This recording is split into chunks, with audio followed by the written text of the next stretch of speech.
Hey, it's Sleep Alive, and with me here is the iPhone 13 Pro Max. And many people crown this phone as the best smartphone camera so far. So I was curious how would it hold up against the S21 Ultra, which to me is the smartphone camera champ of 2021.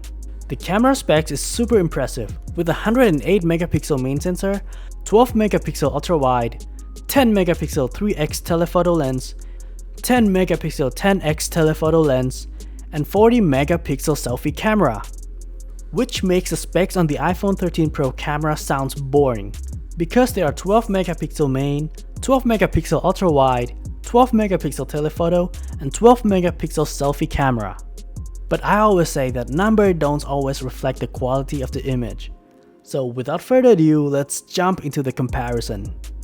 Let's start off with the picture that surprises me the most. I've never thought the iPhone shoots a contrasty and saturated photo. The perception of the iPhone camera is more toward the flat and less saturated look. But that's not the case here. It's super contrasty, super saturated, and this is without a photographic style on. And compared to the Samsung, it's day and night. It's flat and less saturated on the Ultra. The iPhone is definitely oversaturated, but at the same time, the Ultra is undersaturated as well.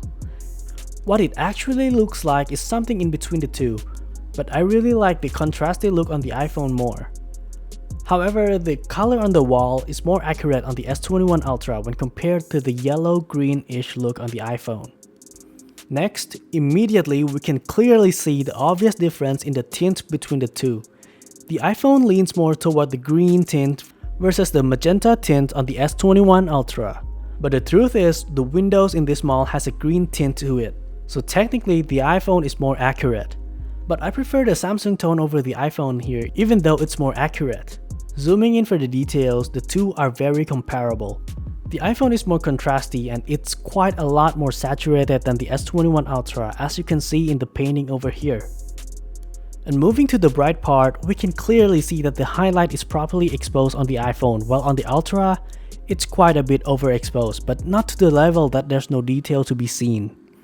And on the darker area, the S21 Ultra is a tad bit brighter. But that comes at a cost, because there are less details to be seen on the Ultra when compared to the iPhone. In this picture, the S21 Ultra exposes for a darker photo, which results in a deeper, darker red than what it actually is. So in this picture, the iPhone is more accurate.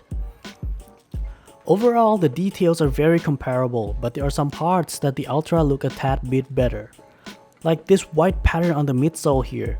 While details are present on both photos, the iPhone looks so digitally sharpened that it felt unnatural and a bit too contrasty. I prefer the detail on the S21 here, but my thumb still looks better on the iPhone. And due to the nature of the larger sensor on the S21 Ultra, there are more bokeh in the background. The heel on the iPhone just starts to get blurry, while on the S21, it's way out of focus. Now, onto the lowlights. Right off the bat, we'll see that the warmer tone of the S21 Ultra is super orange, while on the iPhone it's super yellow. Between the two, I've got to say that the iPhone is more accurate. The Ultra is just way too orange. However, if we look at Ryan Reynolds' skin tone here, the S21 Ultra is far more accurate. It has the magenta tone to the skin, which make it looks better than the flat and yellow look on the iPhone. And take a look at the detail on the sign here. The details on the S21 Ultra far exceeds the iPhone.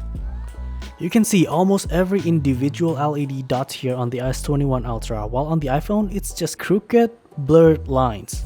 And that number 6 sign starts to get pixelated on the iPhone, while on the Ultra it's just look clean. However, if we take a look at the darker part of the photo, the result is the other way around. Here, the iPhone 13 is far superior, much more details, less noise, and has a better exposure. Here's another low light photo with a night mode off. Once again, the warm light on the iPhone is super yellowy, while on the S21 Ultra it's more orangey. And the sky is blue on the Ultra versus green on the iPhone. Overall, they look pretty comparable, but as we zoom in, wow, what in the world is this? The difference is day and night. The iPhone is miles ahead with much more superior details and much less noise throughout the photo.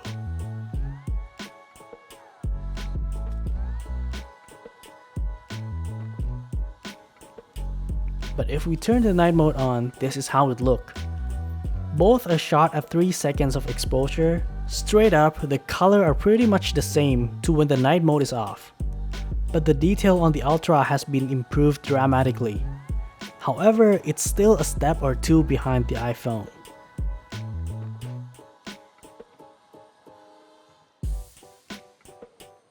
Here's another low light comparison.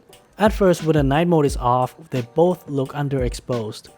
And for the details, once again, the iPhone wins. There are far more details with less noise versus the S21 Ultra. But as we turn on the night mode, things change a lot. Samsung has day and night difference here. While on the iPhone, it doesn't look appealing at all. The photo is a little brighter, but the shadow on the iPhone remains pretty much crushed. It's like giant black dot in the middle of the photo. I know the iPhone wants the night photo to look night, but this is too dark. While the shadow on Samsung's photos aren't crushed, and the overall tone is pretty good, but the details are still lacking behind the photo taken on the iPhone 13 Pro Max by miles. Samsung has been featuring a macro mode for some time now, and it will let you manually choose to go into macro mode. Well, on the iPhone, this is the first year that they did feature a macro mode, and it automatically switched to macro mode way too soon.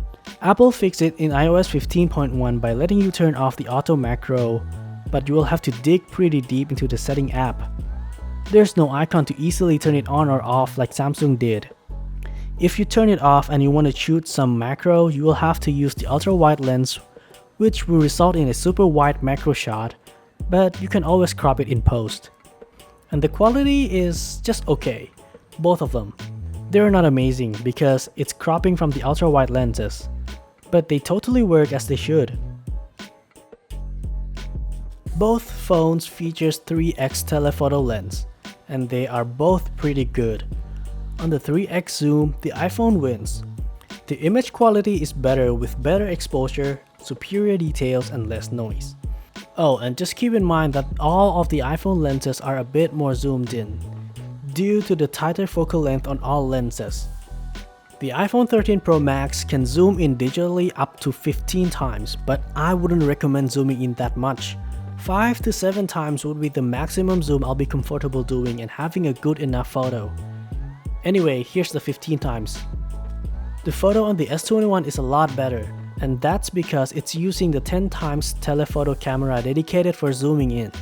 The 15 times on the S21 Ultra is totally usable. Oh, and when zooming in at 15 times, the camera shake on the iPhone 13 Pro Max is horrible. It can't even stay still. Well, on Samsung, they've done this for a couple years now, so they know how to stabilize the crazy zoom, even at 100 times, which is where the S21 Ultra maxes out. But I recommend you not to do it for 2 reasons. 1, the image quality doesn't look good, and 2, it's creepy. I suggest 30 times zoom to be the sweet spot. Pictures are still usable, plus it doesn't feel as creepy. And if you want to reach for the moon, the iPhone 13 Pro Max isn't gonna do it. Like, not one bit.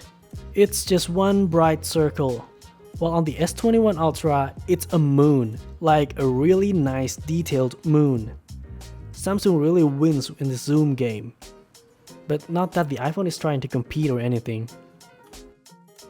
For video, the iPhone shoots up to 4K 60p again, and the S21 Ultra shoots up to 8K 24p. And this is 4K versus 4K. They both look very similar. But as we zoom in, we can clearly see that the details on the iPhone's 4K video is superior. The lines are much cleaner, and there's even details on the blue roof to be seen. While on the S21 Ultra, the lines are mushy and there's no details on the roof. The result is pretty much the same throughout the video.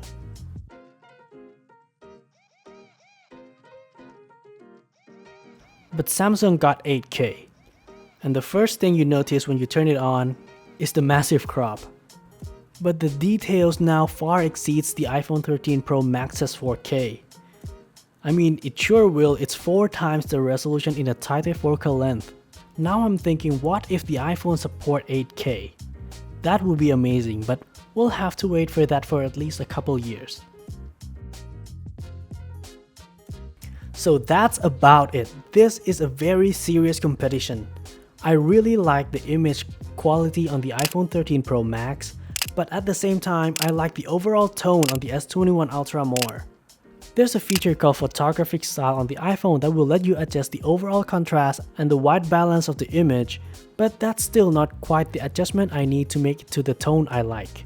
And to conclude this comparison, I would say the iPhone 13 Pro Max wins on the image quality, and the S21 Ultra wins on the color and tone. Both are remarkable cameras. Now I'm excited what Samsung has to offer on the S22 Ultra.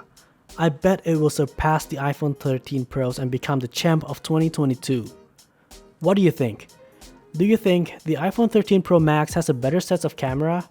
Or is the S21 Ultra still a champ? Leave your thoughts down below. And like if you like this video, sub if you want to see more contents like this in the future. See you guys next time, stay safe.